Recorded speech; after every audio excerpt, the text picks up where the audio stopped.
Assalamu alaikum students, I hope you all are doing well. Students, today we will start unit 5, that is electronic mail, or in short we call it email.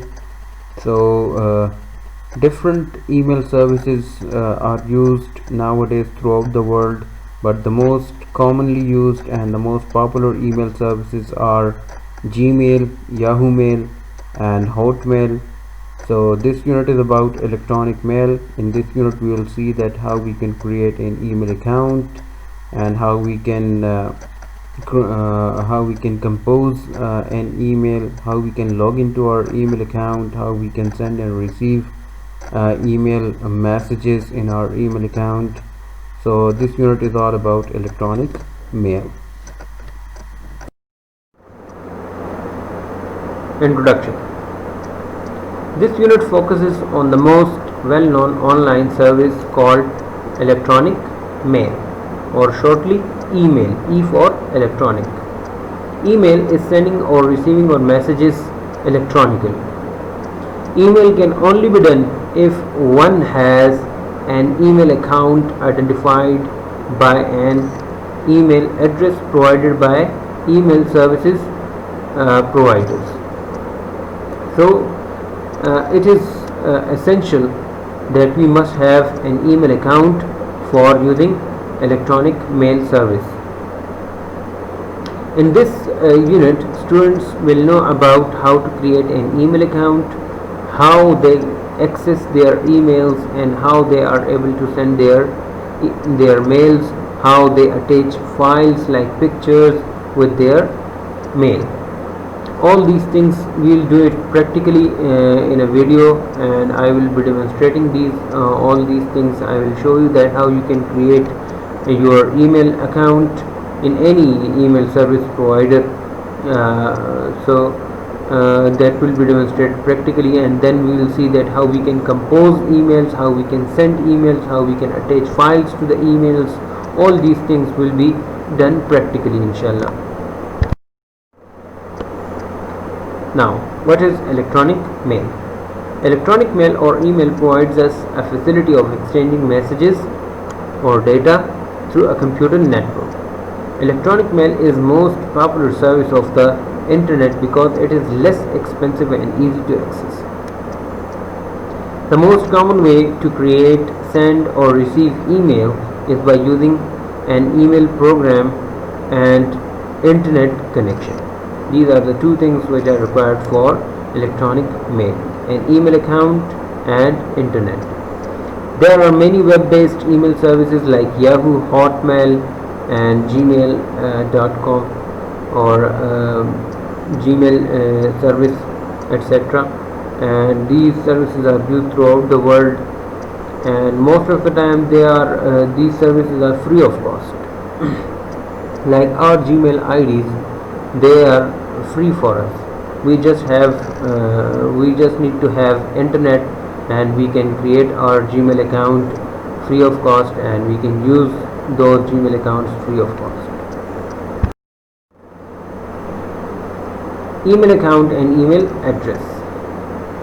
An email account is an email box to or from which electronic messages are delivered.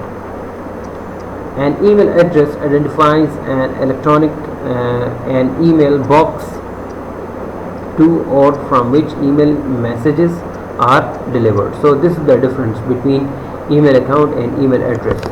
See, email account is a box in which or from which the messages are sent or delivered, and for sending messages into that email account we need email address. So email address actually identifies the email box to which the messages are sent or from which the messages are received. An email address has two parts. First, an identification text, for example any name, and the second part is the mail service name, Yahoo or Gmail or Hotmail. An example format of an email address is KPK. Now this is name of the account, or this is you can call it identification text. Then @yahoo.com. Now this yahoo.com is actually the email service name. So an email address has got two parts, which is read as kpk@yahoo.com. Email addresses identifies an email account to which messages are delivered by others, or from which messages are delivered to others. So it's very simple. Email account, email addresses identifies an email account to which messages are delivered by others, or from which messages are delivered to others.